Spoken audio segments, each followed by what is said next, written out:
Good evening, everyone. Welcome, can you hear me? Welcome to Union Theological Seminary.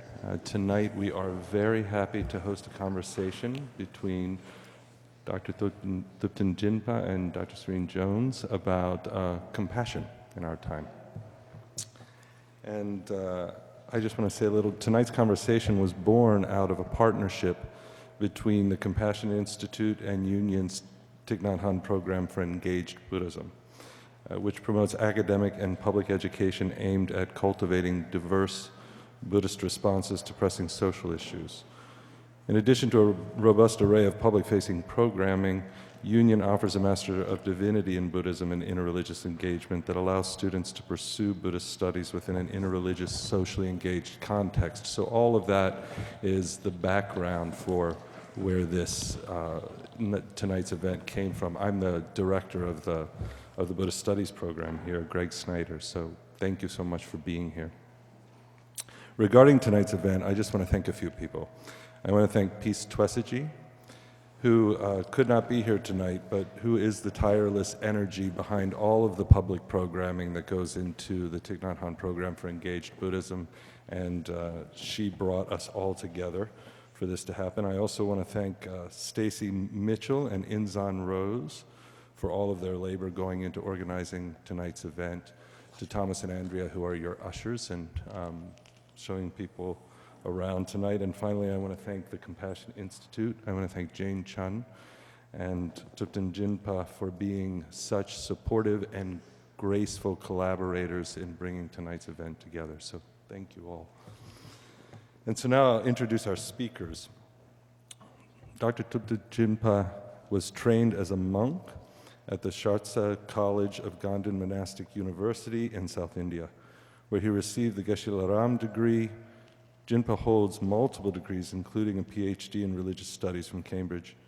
He has been the principal English translator to His Holiness the Dalai Lama since 1985 and has translated and collaborated on numerous books, including Ethics for the New Millennium and the Art of Happiness, as well as Beyond Religion, Ethics for a Whole World.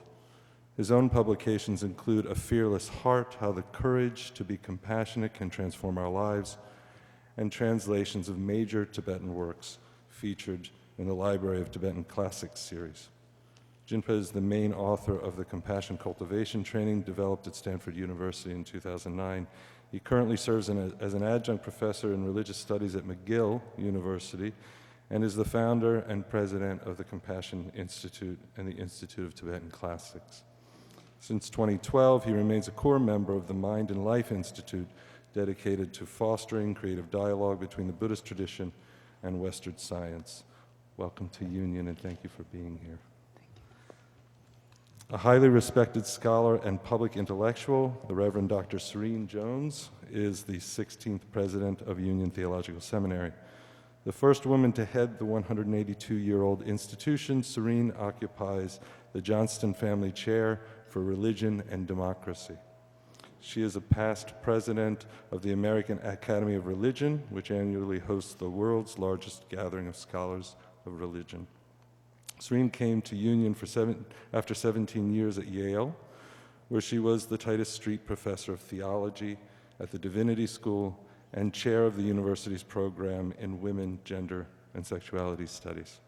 She's the author of several books, including Trauma and Grace, and most recently her memoir, Call It Grace, Finding Meaning in a Fractured World. And I will cede the floor to our guest this evening. Thank you.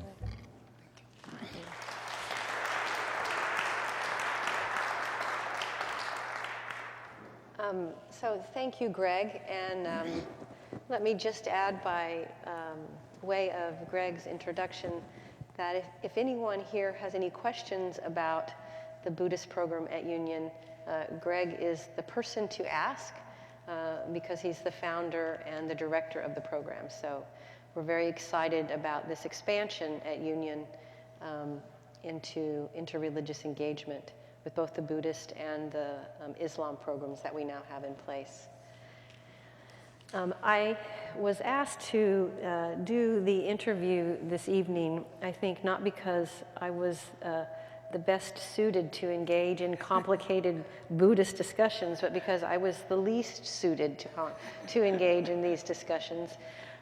We just had a short time with students and faculty to have conversations about interreligious engagement, but also about how deep concepts within Buddhism translate or don't translate into this context. And so tonight I thought I would sort of divide my questions into four parts really. One, I want to have a chance to talk to you about your own growing up and how you got to where you are today. Secondly, I want to talk about what it's like to be the translator of the Dalai Lama.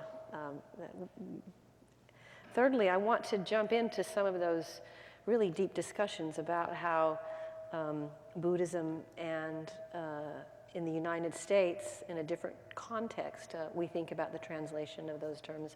And then finally, I have to ask you what you think about American politics, but we'll come to that at the end.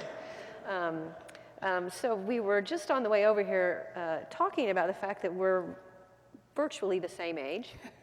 I grew up in a small town in Oklahoma, very quiet childhood.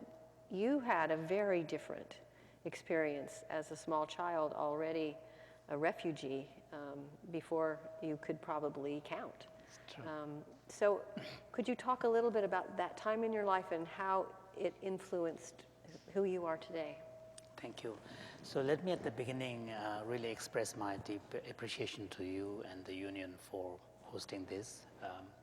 And I've, personally, I've admired your work, especially in the domain of bringing feminist thinking into theology. So I wanted to take the opportunity to express my appreciation and admiration of that work, which I think is a really important pioneering work that needs to happen.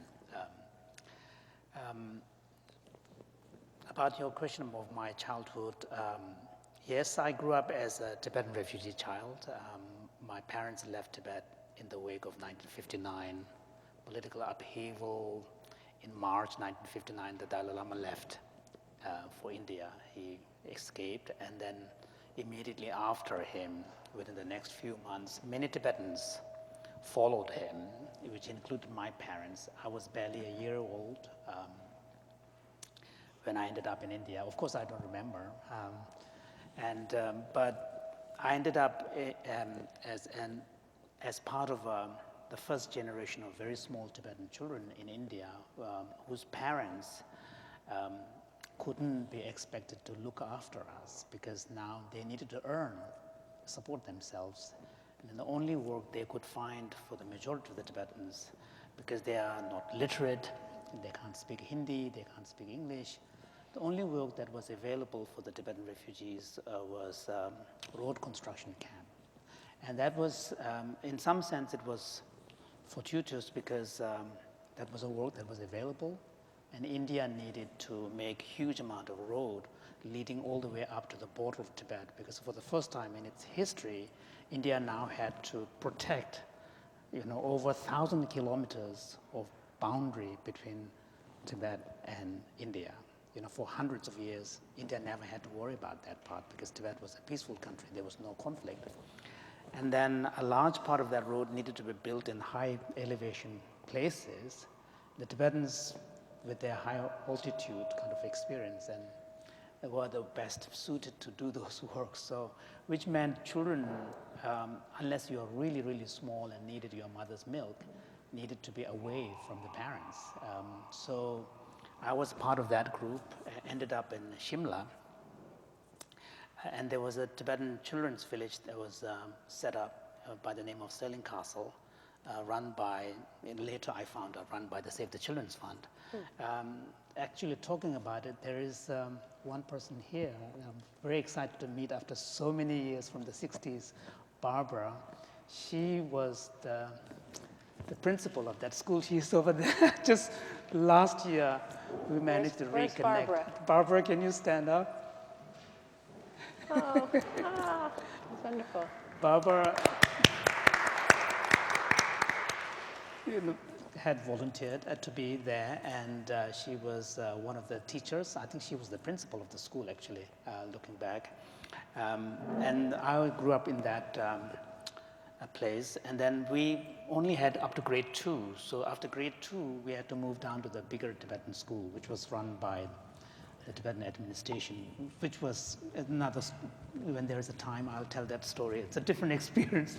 It was really a step down. It was very challenging. Food was barely, available. The two abiding memories of my time of that school was boredom and hunger. It was tough. But then, fortunately, among the teachers, there were monastic members who really impressed me very deeply. They were kind. They even looked physically radiant. They looked very peaceful and serene. And they had also the most interesting stories to tell. They were telling the stories of the Buddha's life and Bodhisattva this and Bodhisattva that. And I was just so impressed. And then once we had a visiting monastic group, and the teacher monk who was assigned to my class taught us how to do basic debate. It's a kind of dialectical debate, and I was just so impressed because I was always bored at school. So this thing was just completely captivated my mind. And then next thing I know, the only thing I wanted to do was just become a monk. So I left after in grade 5 and became a monk. The monastery was in Dharamsala, moved down to South India, had to work in the fields. So it's a very, very long, it's a very circuitous route. Finally, I ended up in 1978 in a real academic monastery at Ganden. And then my real Buddhist studies scholarship really began. And then in 85, coincidentally, I ended up becoming the Dalai Lama's interpreter. Because at that time, there were very few monks who had a monastic education, had a facility with English. I happened to be one of those. And then everything changed. And then in 85, once I started to travel with His Holiness, translate for him more on a systematic basis, then I realized I really needed to get my act together and get a real Western education. Hence the motivation to go to Cambridge, 89, yeah. Mm-hmm. So, talk about a tremendous change to be in a monastery and then suddenly find yourself the translator for the Dalai Lama. Yes. Can you talk about how you first met each other and how you internally negotiated such a tremendous shift in the direction of your life? Well, for the Tibetans, of course, His Holiness is a very, very important presence in everybody's life, regardless of whether we personally know him or not. He's a, powerful presence in our life. He's the beacon of our hope. It's in some sense, he's like a father figure for all of us. When I was a monk, His Holiness would visit the monasteries in South India quite often, fairly regularly. So it's his way of keeping an eye on who's emerging as a scholar in the monasteries, and also it's his way of keeping connection with the ongoing development in the Tibetan academia, because that's his monastic education background. So he knew me as a monastic student, sort of an emerging scholar, but of course I was one among hundreds. But in 85, I had gone to Dharamsala, where my sister was a student at the Tibetan Children's Village. And it so happened that His Holiness was scheduled to give some teachings, and the translator that was officially arranged could not make it on the first day. So they were looking for someone to stand in for that person. And the word got around, there is this young monk who speaks reasonably good English, maybe he can do it. One thing led to another. I was asked to, sit in for him. Unfortunately, the teaching that His Holiness was giving was something, I was familiar with it, so it was not that difficult. And it was also simultaneous translation through the FM, which is less, nerve-wracking because there's no silence. So basically, while he's speaking, I'm also speaking through the FM radio. Whereas if he would have stopped and there's a silence, then that would have been very, nerve-wracking for me. But to cut a long story short, two or 3 days later, the secretary told me that His Holiness wants to see me. I was a little worried, And then as I walked in, I prostrated to him, and then he said to me, yeah, I know you. You were a good student in South India. And then he looked puzzled and he said, how come I never knew you spoke English? So I think, and then I told him that I kept a low profile because in the monastery, and this was for selfish reason, because in the monasteries there are not many people who have facility with English. And the moment someone finds out that you have that skill, you get dragged into administration work. And because the previous monastery, I spent all of my time doing admin. I was doing the shopping for the monastery. I was the construction, a person. I was looking for all the, government-approved, fuel distribution. Basically, because I spoke English, and then I had to keep all the books. It was a full-time admin job. So when I moved to the new monastery, I really kept it quiet. And other than my teacher, nobody knew me there. So I really kept it quiet. So I told His Holiness, I said, well, I've kept a low profile so that I don't get dragged into administrative work. He said, well, that was smart. So then he said, people tell me that you have quite an easy English to listen to. Would you be, willing to make yourself available if I meet you once in a while? Of course, I was in tears. Wow. I said, never even in my dream will I ever have that kind of opportunity. So that was in 85. And then in 86, I started traveling with him. Mm-hmm. Yeah. And initially, it was, challenging because, for us Tibetans, His Holiness is more than a human being. Mm-hmm. There's that whole mythology behind the person. And he is very kind and compassionate, but at the same time, that persona is always going to be there for us Tibetans. And then on top of that, being a young monk, mm-hmm. he also has this guru or teacher's role for me. And all of that initially makes the relationship quite complicated. So it was, but His Holiness was, right from the beginning, I think he knew all of this, and he was really, really, really compassionate. He really made it easy. He would tease me on stage. Because he speaks really good. His command of English is actually quite good. So sometimes I would, be struggling. And at that time, because I haven't spoken English on a regular basis, I learned from books. So my English, when it was technical, I could do well. But when he told a story, I would stumble because I wouldn't, one day he was telling a story about fox, and I just couldn't remember the word fox. He pointed his finger and said, fox. So initially, it was challenging, but he really made it. And then soon I realized that because of the command of the English that he has, I could never go wrong too far because he will correct me and he will catch me. And that awareness that I cannot make too much of a mistake really gave me an assurance, a confidence. Freedom. Yeah, freedom. And so... Yeah. So translation isn't just, knowing what this word means and putting it in this language. It seems to me that especially the work that you were doing is a very intimate endeavor to take a voice and make it present to a community that might not otherwise understand. True. And in a sense, you're becoming that voice. True. Can you talk about that relationship, the intimacy of it? What it's like to become a vessel for another voice? Well, here I had the benefit of meeting a professional interpreter from the UN. Mm-hmm. She was in South India at the time, a student of one of the Lamas down there. And when I found out that she was a professional interpreter in Geneva, I actually took the time to get to know her, and I asked her to teach me some of the tricks of the trade. And she taught me a couple of things which were really, really helpful. This was in 1986.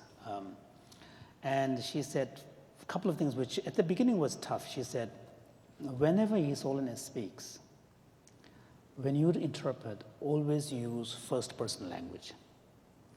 So if he says, when I was a child, I did X, Y, and Z. When your turn comes, you have to say, when I was a child, I did X, Y, and Z. Now that was very tough for a young Tibetan monk who is using the first person word to represent His Holiness and saying, when I did this. It was culturally very difficult, but on the other hand, it made a huge difference. And she said the power of that is when you say, His Holiness says X, Y, and Z, the listener immediately feels the presence of a third person between them and His Holiness. You don't want to do that. She said the good interpreter is someone who will disappear. Yes. And then the other thing that she said was, as much as possible, try to listen in English as he's speaking. Because often translators make a mistake of listening in their native language and then they translate and then they try to put it out. Because the process is very fast. And it turns out, generally the principle is that you translate into your own native language. In my case, English is not my native language, but she said it's always better to listen to the language in which you are translating. So she gave me some of those, skills, tricks that really helped me. And also, one of the things that I did was to really, there was a book that came out, a coffee table book that came out from His Holiness's first visit, 2 visits to the US before I began interpreting for him, 1979 and 1982, I think. There was a coffee table book, and many of his talks were printed there. So I read them carefully to get a sense of his English, how he puts his ideas. So I kind of studied, I tried to sort of, in Star Wars language, try to do mind meld.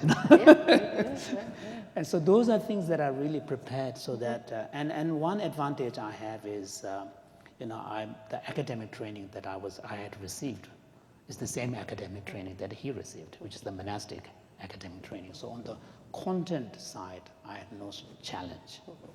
But in the communicating into the English side, then this is one area where I had to work hard. So I really, and then I read a lot. My English, I had to really improve my English. Then I also read translations, particularly of other texts into English.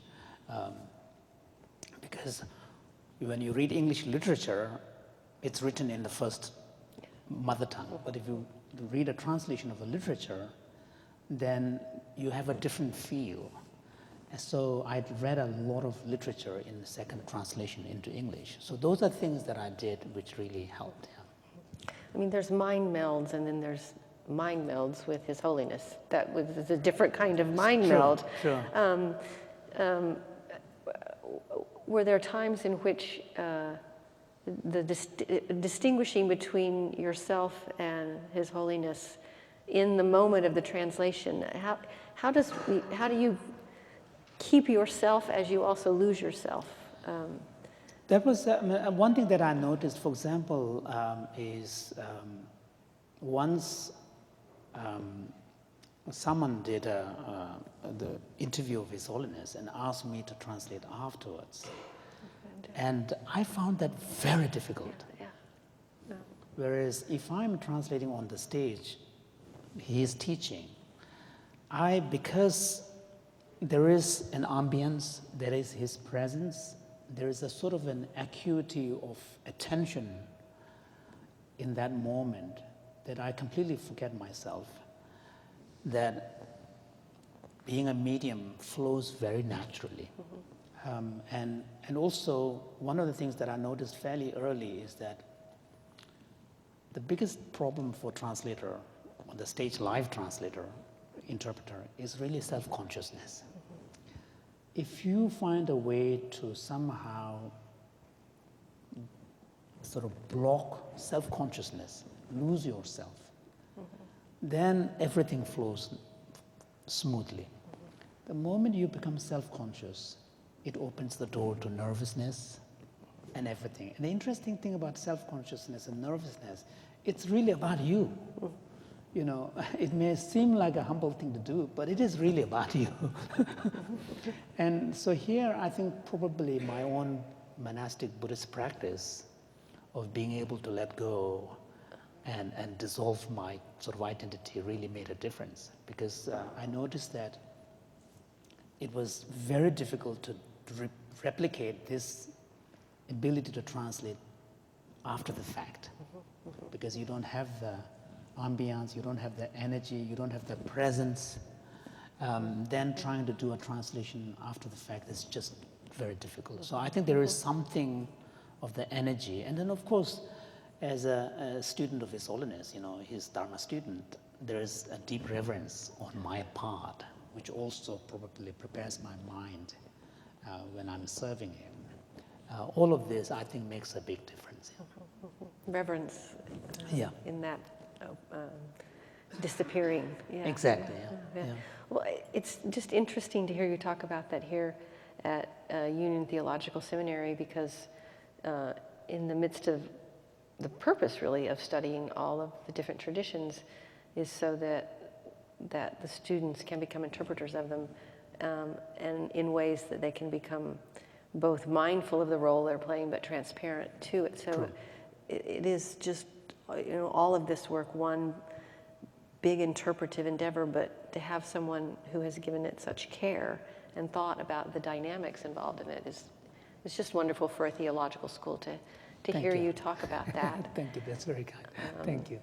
And you are an accomplished, amazing, world-renowned scholar, and I've so enjoyed reading your work over the years, but also getting ready to talk to you this evening. And compassion sits at the center of all of what you do as a person, but you're also your intellectual work, your teaching. So could you just talk a little bit about compassion? And then I want to ask you some questions about, in this context, how we extend that. I mean, my interest, of course, compassion, like in Christianity, it has a very strong presence in Buddhism. Yes. And you saw, as a child growing up, you know, I remember my mother always chanting the 4 immeasurable prayers, and so these are, you know, very, very present in the community. So not just the monastics, but lay people, and also the Tibetans, you know, ordinary people. One of their most important religious practices is really simply chanting the Om Mani Padme Hum mantra with a prayer wheel, and it's a mantra of compassion. So I think compassion is, for the Tibetans, it's really there. But my own personal interest in a more reflective kind and more critical kind of interest really came primarily from having served His Holiness, because I began serving him in '85. Then I looked back at his first visit to to Europe was 1973, and then America was 1979. I recognize that there are a couple of themes that remain constant in his public teaching outside the traditional Buddhist context.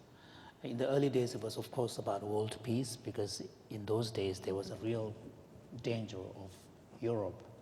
Nuclear kind of danger was, you know, palpable. So world peace was a major important disarmament. And then early on, compassion and environment features very strongly in his teachings. And then along with it, some attempts to develop a more universal discourse on ethics that is independent of specific religious framework. So those really go back all the way to 1973. In '85, I began translating for him, and then I had the opportunity to work with him on the ethics for the new millennium. And one thing that became really clear is what was happening with His Holiness's kind of, if you want to call it, mission for the world, is really one of the most important missions that I saw him, you know, trying to bring into the world, is to find a way to naturalize the language of compassion. to really kind of, in some sense, take it out of the religious framework, to some extent, take also away from the moral framework, because generally when we think of compassion and altruism, we think of, oh, you should not do this, don't be selfish. There's a kind of lot of moralizing that goes with the language of compassion. But also sometimes in a religious context, when we use the concept of compassion, we also tend to sometimes over-elevate it so that it becomes unreachable for ordinary humans. We think of Jesus on the cross, or we think of Mother Teresa. We admire, but we tend to leave them, that's not for me kind of thing. What was happening with His Holiness's discourse on compassion is to really remind us that it is part of our natural impulse. This impulse for kindness is fundamental to who we are, and there is power in that. And if we can tap into this power, we ourselves will be happier.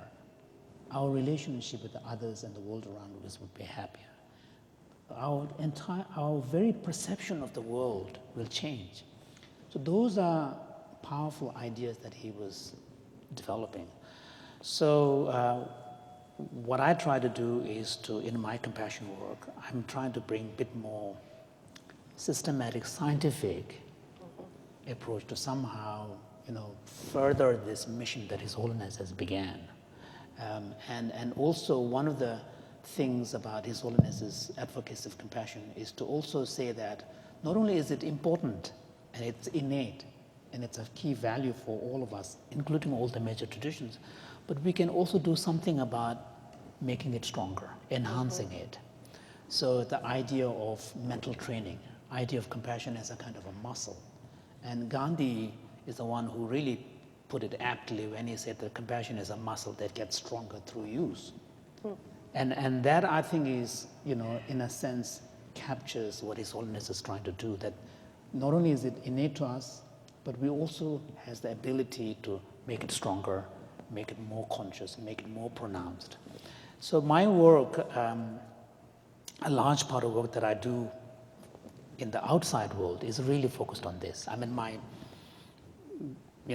bread and butter work is really on Tibetan texts, which I really enjoy. I lead a whole international team of scholars, translation of major texts, as well as Tibetan scholars in India working on reformatting the text and all of this.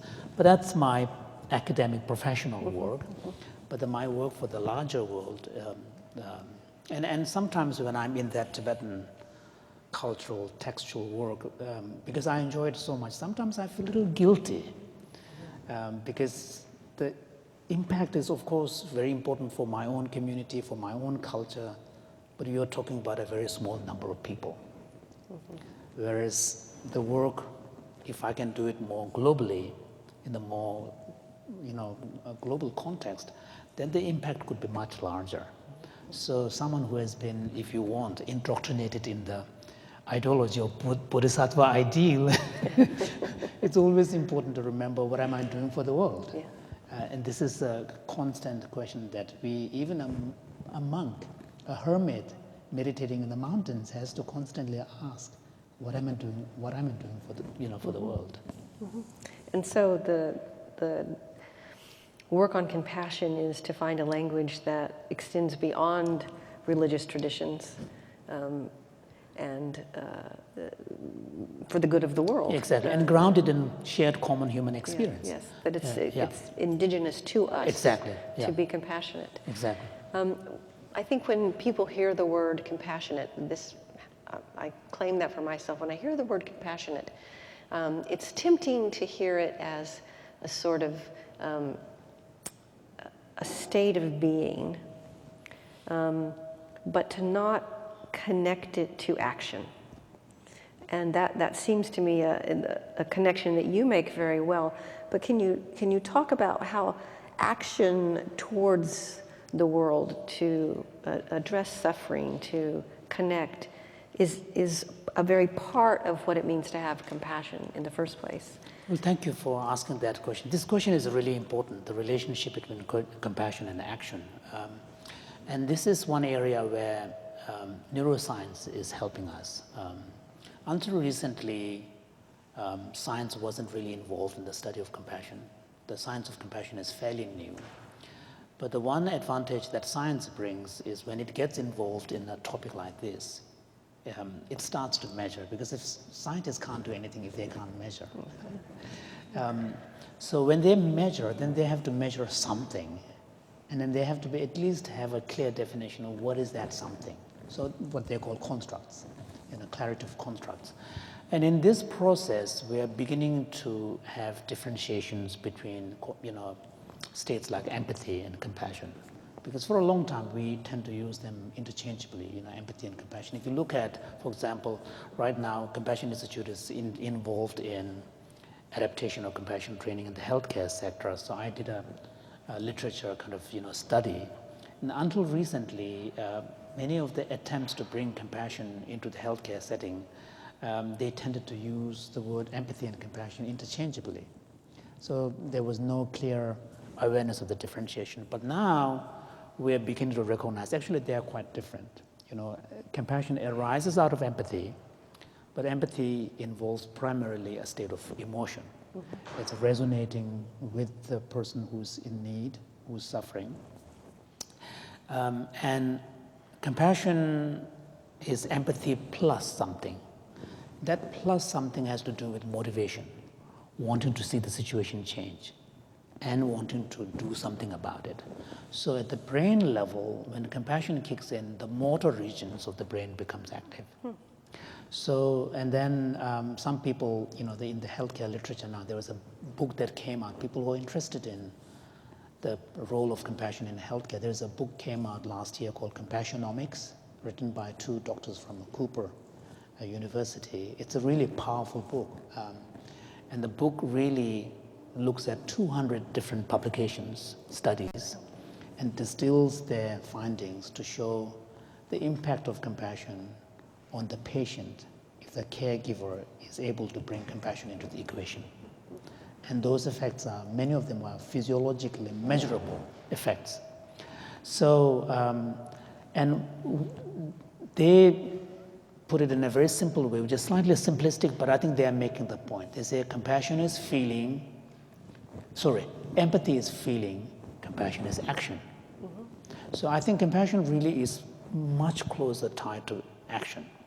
So, and there's also a beginning of an understanding that when you feel compassion, you also need an outlet. Mm-hmm. And that outlet is action. And if you continue to feel compassion, but you don't have an outlet, it's not good for you. So I think, so this is why empathy is a crucial step. But empathy, because it is so strongly emotional, it can lead to personal distress. Because empathy involves vicarious experience of the suffering.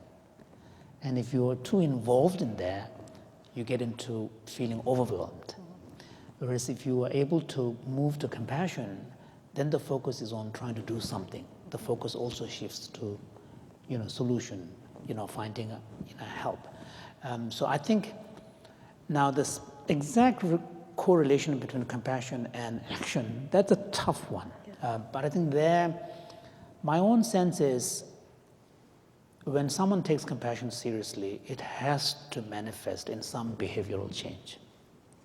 A person who takes compassion seriously has to show it, and particularly on the recipient's part. If compassion is not manifested in some kind of behavioral interaction, then so far as the other person is concerned, it's meaningless. So we know when someone is being kind to us, compassionate to us, we know even in that interaction, we feel the interaction to be authentic.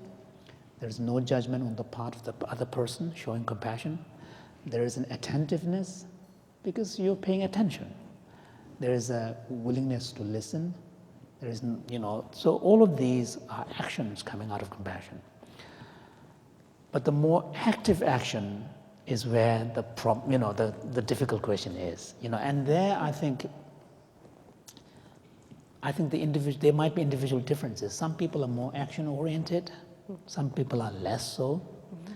So those who are action-oriented, they probably will immediately do something. Those who are less action-oriented, they may be a little hesitant. So I think those are individual variations. But I think, His Holiness has often said that feeling compassion is one thing, but if compassion does not translate into action, for the other person, it has no meaning. And so in this educational community, we talk a lot about and train students and are engaged in conversations about all the major pressing social justice issues of the day. And so just to take that question one step further, there's compassion and action. Yes. Does the question of the sort of the greater social good or social justice or however that might be reformulated, but the sort of alleviation of suffering, Yes. How does that fit into the compassion in action conception? It's not just any kind of action. Yes. I think when an action is motivated by compassion, then that action is about someone. It's not about you. Mm-hmm. That's the sort of the real mark of compassion versus other kinds of interest. I mean, sometimes, there is a debate on whether, for example, someone who's very active in a social justice issue, whether motivation is coming from a sense of justice and fairness, or whether it is coming from compassion. Yeah. And it's interesting debate, but maybe at a certain point it may be semantic. But if compassion is the motivating factor, then the social justice action that the person is doing really has to be aimed at being able to, not being able to allow the unjust situation, which is a source of suffering. So it's really the suffering, the potential suffering it is causing, whose lives are being affected. So I think here we need to make a distinction between compassion as a feeling versus compassion as an attitude. I think in the social justice, for the larger causes, I think it is the compassionate attitude that probably is the driving force, because you have compassion as a value, and you have justice as a value, fairness as a value, and then when you see situations that are not in sync with that, then it motivates you to do something.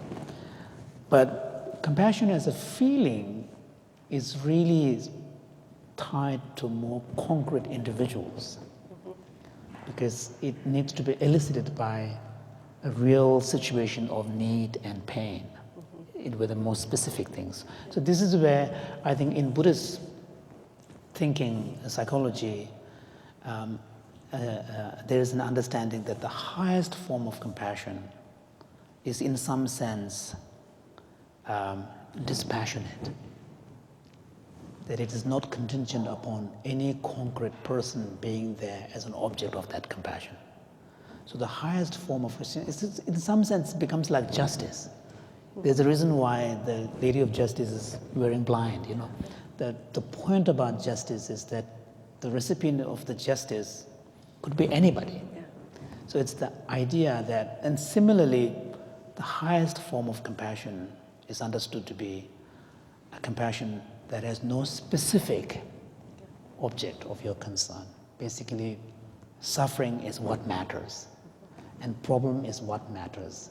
And there's Shantideva has a beautiful line where he says that if your problem is deserved to be removed, why not everybody else's problem? Suffering is suffering. So I think that type of compassion, I don't think feeling matters. It's really the attitude. It's really the perspective. And this is one area where in the social justice world, I think compassion as an attitude, compassion as a value, and that can be cultivated. And if your action is motivated by that, it doesn't require the feeling to kick in. Whereas if you require feeling to kick in, emotions are much harder Whereas attitude and perspective you can cultivate and you can will it. But emotions, you can't will it.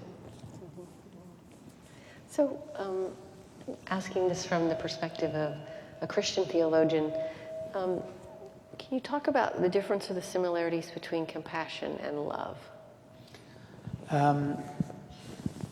In a sense, when we use the word compassion in Buddhism, it's essentially the same word. In Christian context, probably the language used would be love, although compassion does turn up, but it would be love. And the reason I say this is the following. In the Buddhist text, when an illustration is given as to what is the measure of someone having developed universal compassion, the example given is the mother's unconditional love for her infant child. If someone is able to develop that degree of love and compassion for all beings, that's the mark of having cultivated universal compassion. So in that sense, it's the similar kind of idea. But in the Buddhist context, we tend to make distinction between loving kindness and compassion. So in the text, we don't use the word love that much.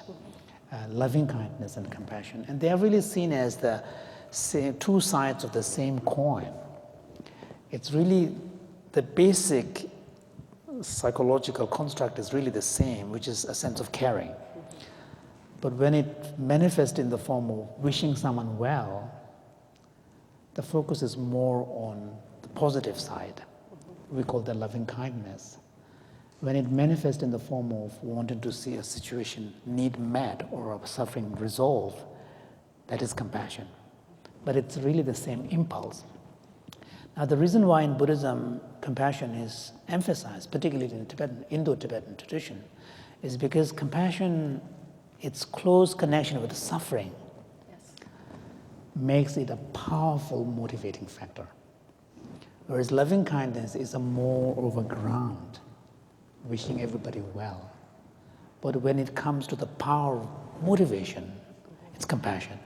Because compassion is really about someone's problem, someone's need, someone's suffering.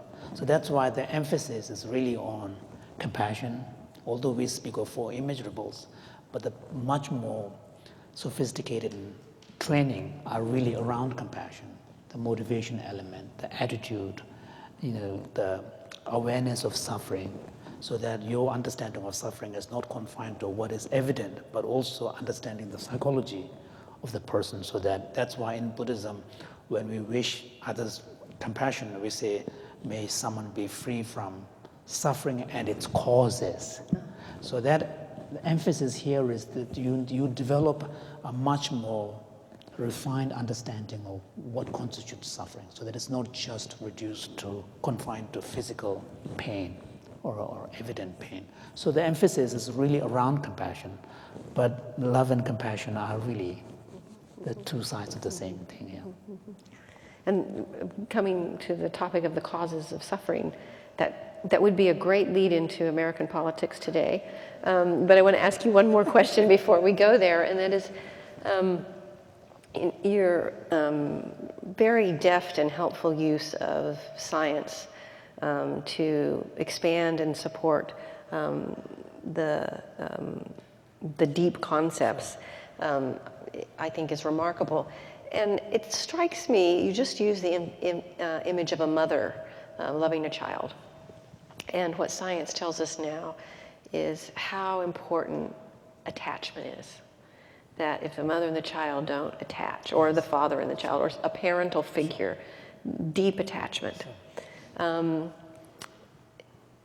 it's very dangerous for the child. So that's a scientific thing that we now know. Can you talk about how that resonates or doesn't with the concept of non-attachment? That's a really good, important question, because there is a kind of a popular understanding of Buddhism in the West, probably going all the way back to Schopenhauer's time, that somehow detachment is the key value in Buddhism. I think the word detachment is a problematic one. I don't like to use that in the context of Buddhism. If anything, particularly in the Mahayana Buddhism, it's all about engagement in the world. Even the mythology about bodhisattva who postpone their own nirvana, liberation, in order to be in the midst of suffering and saving sentient beings. That's a very powerful, fundamental idea in Mahayana Buddhism, which really is furthest from the idea of detachment. So I don't know how that idea that somehow Buddhism sort of propagates detachment came about. Probably goes back to the Nietzsche and Schopenhauer's time when the Europeans first came into contact with Buddhism through secondary writings of maybe Max Muller, or I don't know. I mean, there's someone needs to do a history there, but I'm not a historian. But somehow they needed detachment. Yeah, there. I think it exactly. served a political purpose for them. So it's probably speaking more about their need than actually what they were describing. But having said that, yes, attachment is seen as a problem in Buddhism, Buddhist sources. But the word attachment we use is chapa and raga in Sanskrit. To a large extent, I don't exactly remember the quote by the Harvard psychologist Howard Gardner, who said that what you measure is to a large extent what construct you create. Something like along those lines. Yeah, he's talking about scientists. Yeah. So in Buddhist psychology, attachment, aversion, and indifference are really seen as the three modalities by which ordinary human mind kind of relates to objects. And those are seen as kind of expressions of the three poisons of the mind, attachment, aversion, and ignorance. So if you look at that psychology, then in the very definition of attachment is something built in, which involves exaggeration of quality of attractiveness of the object. There is a clinging component. But if you look at the word like attachment in the context of child developmental psychology, all of these other attributes that the Buddhists invest in the term attachment are not there. So I think it's really important to differentiate, because as you pointed out, that attachment is very crucial for early child stages. And it, if the child is not able to establish a secure attachment with a caregiver, especially a mother, it has implications down the line. So there, I think the attachment has really more to do with a sense of security, a bond.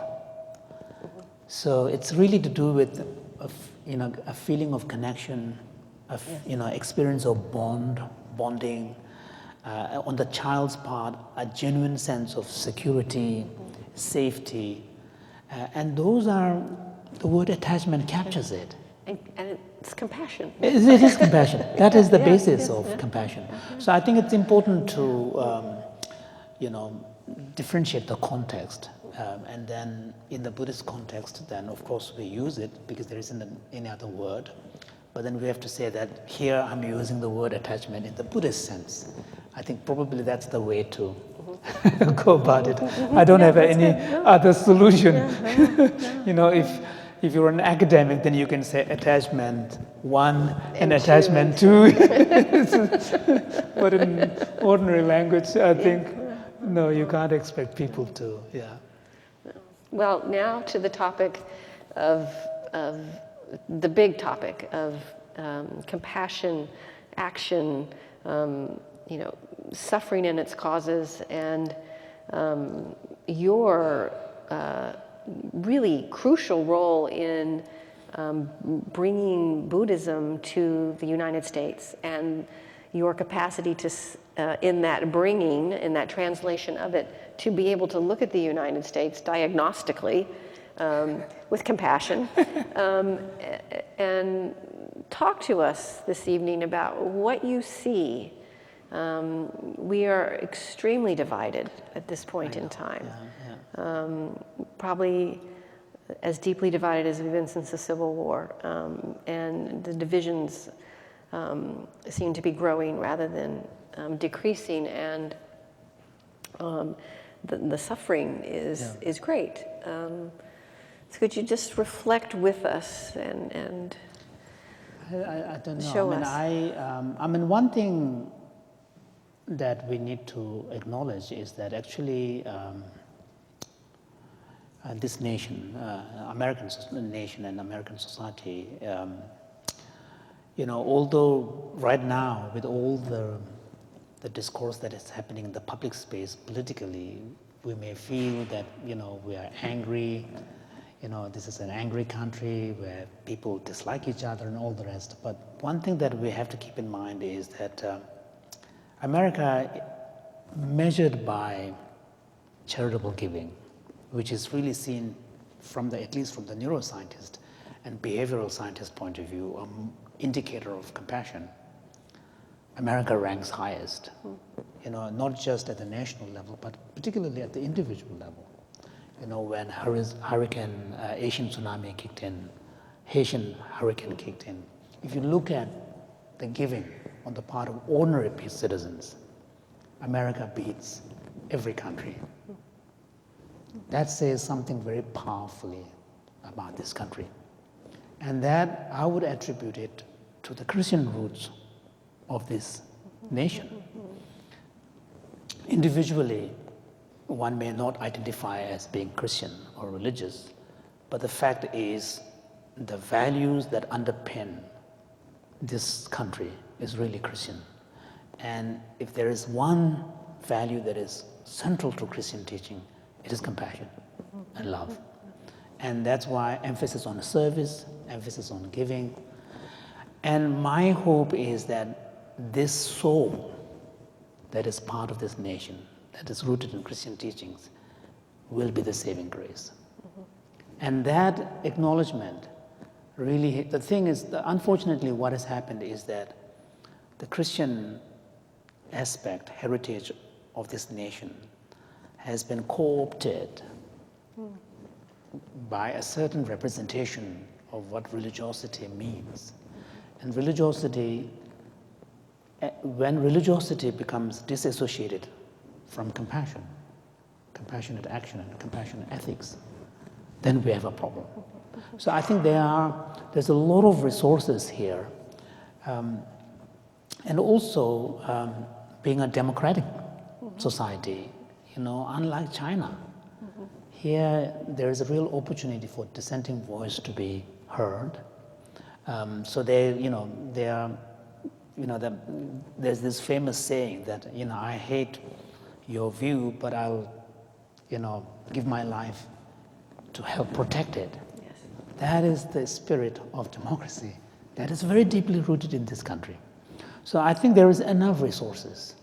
And what I think is needed is really some kind of dialogue across the political divide that allows everybody to acknowledge that underneath all of that differences is a shared aspiration for this nation to be successful, for this nation to thrive, for this nation to be compassionate, for this nation to be kind. And I think that common ground exists. But I don't know, there doesn't seem to be right now any process. And I don't think it's a political process. No. It has to be a community process, ideally probably bottom-up approach, starting from the churches, church groups probably. There needs to be a community bottom-up conversation that happens. And, I'm a Canadian, so I shouldn't be saying too much about American politics here. But my sense is probably one potential solution is to open up the political party representation so there is not bipolar two parties. That I think, but that is a big ask. That's a huge ask. Whereas if you look at countries where there is greater stability, it's not just only two parties. Yeah, there may be two dominant parties, but there's always a third party or fourth party.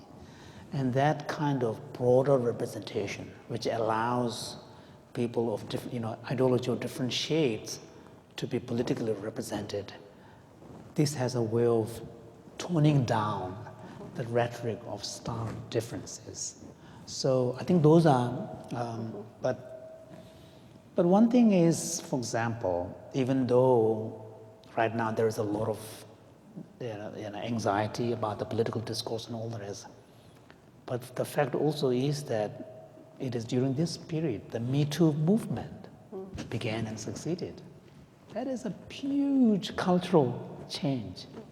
There is also a much higher level of intolerance of bullying behavior on the part of leadership. The president is different because there doesn't seem to be anything in the American Constitution mechanism to handle that. But at the other level, in different organizations, in corporations, the leaders are now, evaluated and, measured of a different type of quality. Bullying is much less tolerated. So those are huge changes. And those are changes happening because certain things have been brought out into the open and allowed that conversation to take place.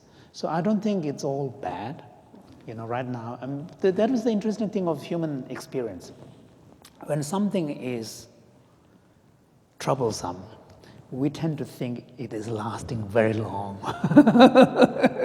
We experience eternity, but we forget that time passes.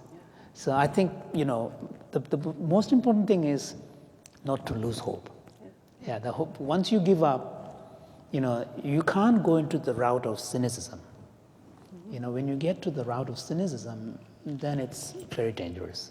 You have to, this is one area where Americans are really good. Americans are really optimistic people.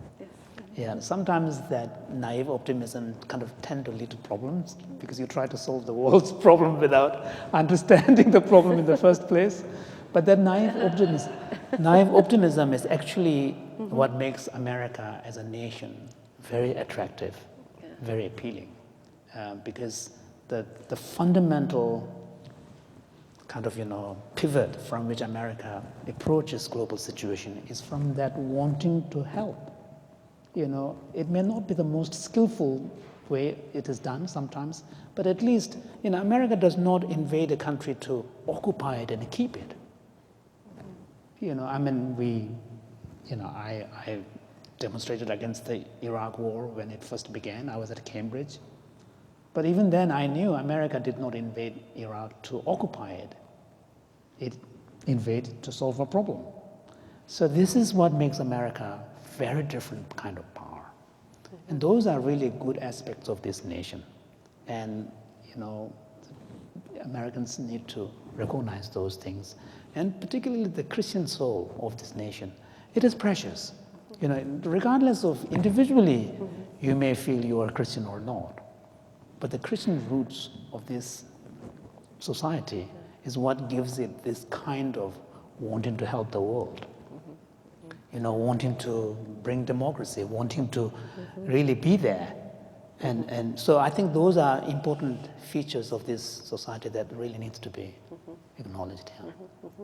So just, I can't help but ask you this. Hope. You said we have to keep having hope. And I do think that is, part of the best story that Americans can tell themselves about who we are is one in which hope is always a part of it. But hope isn't a very Buddhist concept. So talk about hope, what that means to you. We don't exactly have a word for it in Tibetan.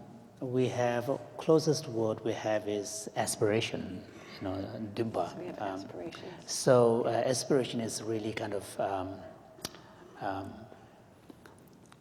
so between aspiration and expectation, in English you have the word hope. But in Tibetan, we don't really have a word that captures that specificity that sits between aspiration on the one hand and expectation on the other. I don't know what that means, what this says about the Indian and Tibetan tradition. But I think, this is one interesting thing about speaking multiple languages. Yes. There are certain things which is said in one language is not easily captured in another language. Yeah. So that, I think, hope is one of them. Forgiveness is another one. Where if I don't speak English, I probably wouldn't get the concept completely. Of forgiveness. Forgiveness, yeah. So, yeah, and it's strange also. I mean, it's a... Well, I mean, in Buddhism, we have a word for patience or forbearance. And forbearance includes a notion of, it doesn't have forgiveness, but it has the basis of forgiveness, which is not to hold any grudge. Yeah. So the basis of forgiveness is there, but forgiveness as an act, which is a response, which is where Christian teachings are very powerful. That isn't there. But in the Bodhisattva precepts, if someone apologizes, and if you don't apologize, then it is a violation of a precept. So that is there. It's a kind of closest in Buddhist context we come to forgiveness. So I think, broadly, my own sense is that any important human experience which is captured in one language could be conveyed in another language. But I don't believe that all the words in one language could be equally correlated to another language, because the languages, each language reflects a different way of framing our experience, because language is nothing but a scheme to explain our experience. The way the whole is put together. Exactly. Yeah. So then, within that unit, a specific term here, I don't think correlates with them. And particularly English English is one of the languages that has one of the most amount of vocabulary words. There's a reason why Oxford English Dictionary has 14, 16 volumes. So whereas other languages tend to handle that need for expressivity by way of context. English, if you look at a thesaurus, and a good mark of a writer is to be able to choose the right word in the right context. That's what makes a good writer. So there's a huge range of words in English, and partly because English historically is a language that is not afraid of absorbing foreign words. French is completely opposite. French has a language academy that is there to protect the purity of French language so that it doesn't get invaded. English is completely opposite. It's I don't know. I'm a big fan of language. There's a beautiful book called The Meaning of Everything. It's a story of how Oxford English Dictionary was created, actually. And it was a completely bottom-up approach. They divided the words and outsourced it. And their instruction was to do your research and find the earliest usage of that term and identify the different senses in which the word is used. It was completely bottom-up, and then finally a definition was developed based on these usages. Whereas if you look at the French Academy approach, it's a top-down. You stipulate what the word should mean, and then give the examples. And one of the most prolific contributors turned out to be an American professor who was actually in a jail. He did a lot of his work in something, he contributed something like 4,000 entries to Oxford English Dictionary. But this is where English is a very, very rich when it comes to vocabulary. Yeah. Oh.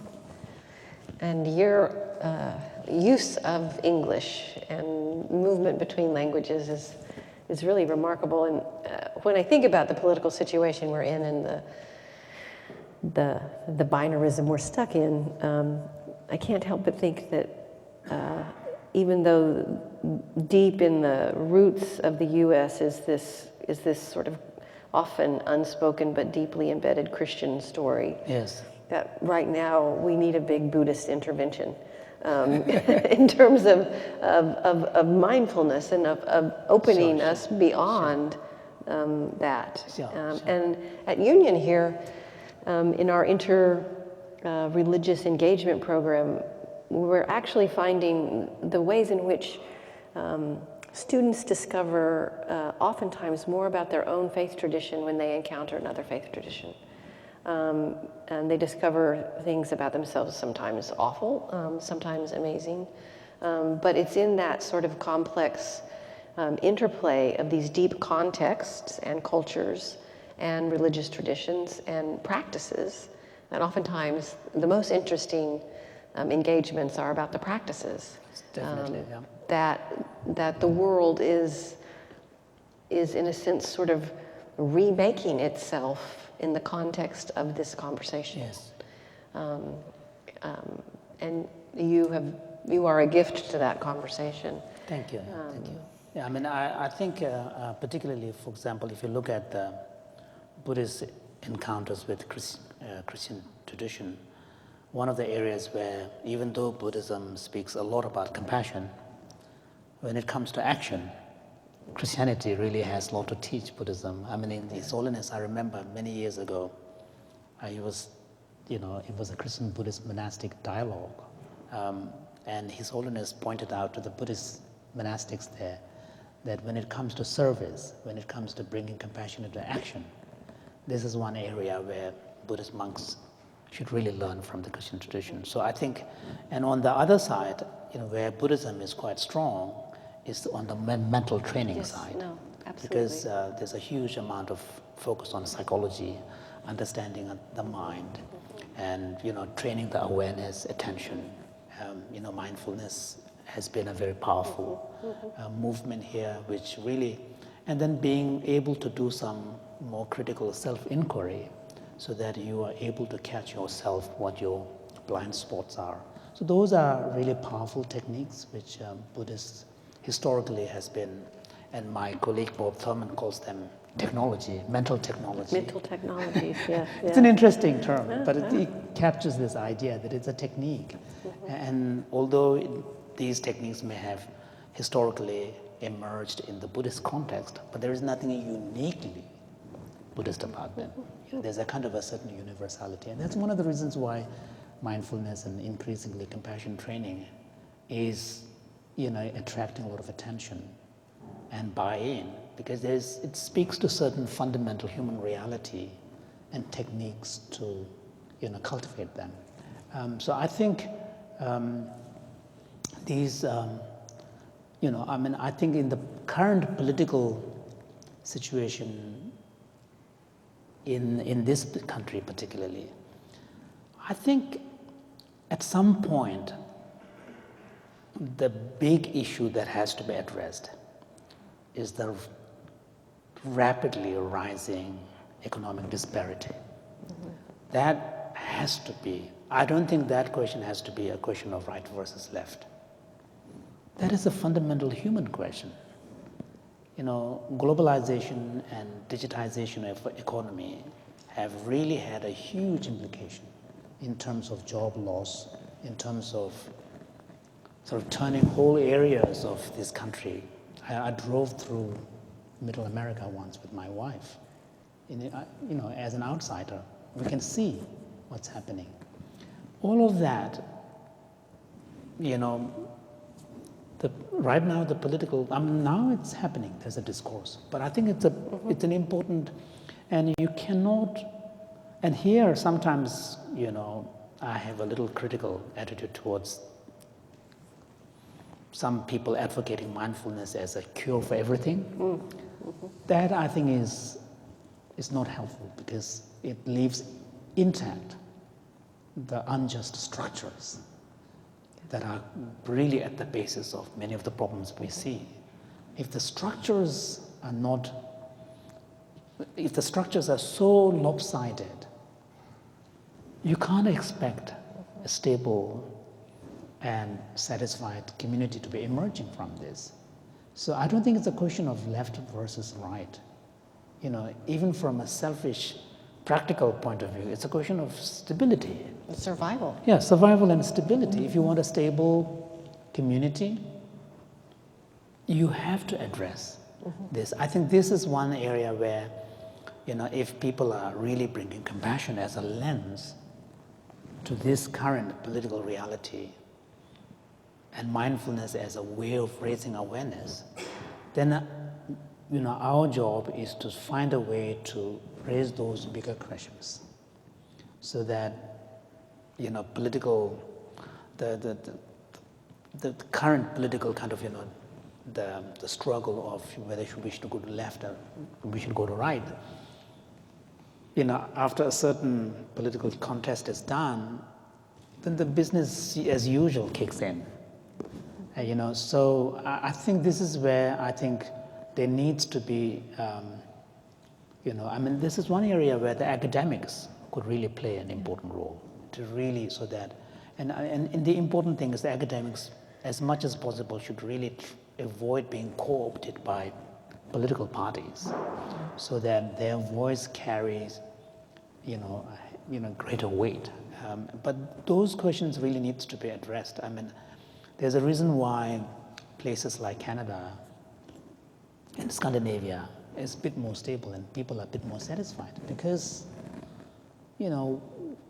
majority of the people who are living there are quite happy to pay higher taxes for social services,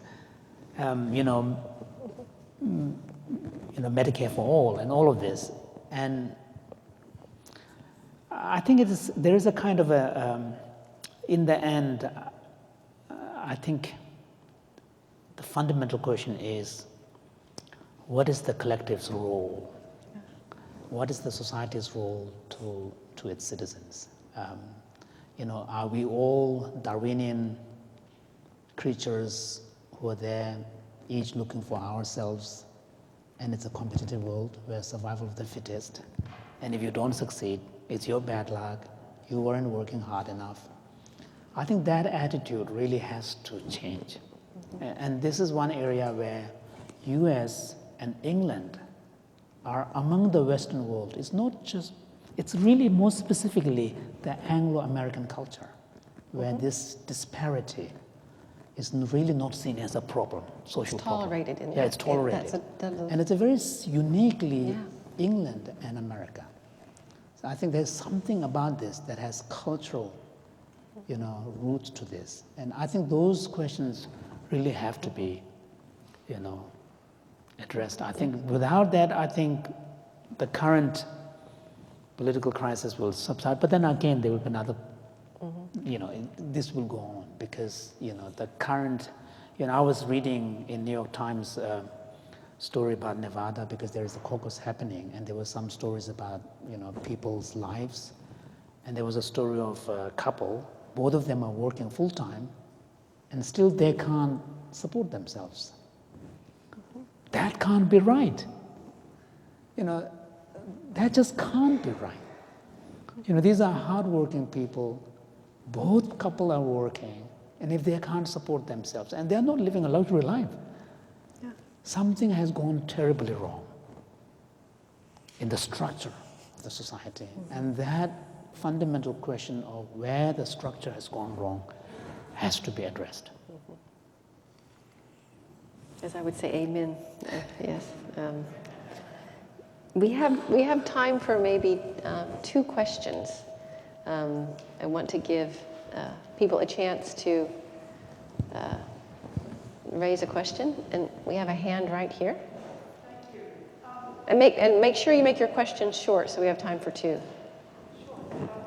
It's been my pleasure to have seen you on stage and several of the audience's teachings and watch your amazing work.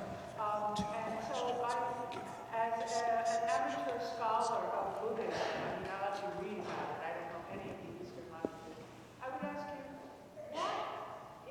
can you identify perhaps the biggest area or 2 where people in the English-speaking world would misunderstand Tibetan philosophy and psychology? What are the biggest misunderstandings that we're likely to have? Thank you. That's a really interesting question. I think the one question is about the attachment that Dr. Jones raised, and this whole attitude to attachment, that somehow, I remember a Swiss woman who took Buddhist teachings, and then one day she was asking me, she has 2 kids, she was asking me, and it's relation to cultivation of compassion practice, which involves the first step of equanimity. And she asked me, she told me, she said, you know, as she does her practice, and then when she interacts with her daughter and her son, she feels so much love, but then she feels guilty because she feels that somehow she shouldn't be particularly partial towards her kids. Now that is a misunderstanding. In Buddhist compassion training, when we are asked to do equanimity practice, and one of the reasons in CCT, the Stanford training that I developed, we don't do that traditional equanimity because there's a real potential for this kind of misunderstanding. So what is being asked is that you cultivate your mind to a point where just as strongly you feel for your child, you'll be able to feel for others' child as well. It was not the other way around. So sometimes Buddhist teaching is misunderstood, which makes you feel guilty when you feel love for your child. That can't be right. So this is connected to the whole attachment question. So that was one thing. The second thing is probably this whole business of no self. Yes. I think again here this is a very problematic area. At the initial stage, it's better to relate to the notion of no self more from a psychological perspective, as a theory, as a psychological concept rather than a philosophical concept. The philosophical notion of no self is a tough one. But psychological, if you look at it as a psychological concept, then what it is suggesting is that we assume behind our word self and I, there to be something solid out there that is independent and that needs to be, that you can grasp at, for whose sake you can do, you're willing to do anything. And to somehow release that kind of strong assumption. And also point out that a lot of the problems really come from holding that onto that too tightly. And that is a very helpful construct, if you approach no self-teaching that way, because we know in our own personal experience, the moment in our interaction with someone, our ego kicks in, we stumble. We know we become self-conscious, we know we feel guilty afterwards. Whereas in our interaction with someone, if we are truly able to be present and as much as possible include in our interaction awareness of both your needs and others' need, that interaction is more fluid. So we know from our own personal experience that the consciousness of self often comes in the way of a fluid experience. And so if we look at teaching on no self initially more as a psychological theory, it's helpful. But again, this is one area where a lot of people, can make a mistake. Because then you can even abuse it by saying, I'm not responsible for what I did because there is no self. One could go that extreme. I'm going to ask you to come forward and end us with a description of tomorrow. Yes. And then I'm going to come back and say goodbye. But I just want to have a chance, as perhaps in the space of our last question, to talk about tomorrow's program. Thank you for everyone for coming, and thank you so much, Reverend Dr. Jones and Dr. Jinpa, for being here tonight. 2 quick things. This evening's program is part of the Thích Nhất Hạnh program for Engaged Buddhism, and we have a whole series for the rest of the semester, and we'll be handing out flyers at the back of the door as you leave. Also, tomorrow we're fortunate to have Dr. Jinpa returning here to do a compassion training. So for anyone not signed up, and if you're interested, please come see me, and I'll tell you a little bit more about the timing and other logistics of the program if you're interested in being involved. So again, thank you so much for coming out this evening, and thank you. Yes, thank you. And I want to ask us all to join in thanking Jinpa for being here with us and your presence. Thank you.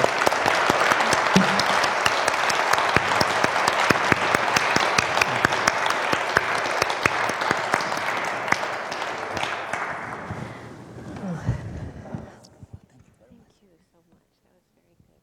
I could listen to you forever. And you're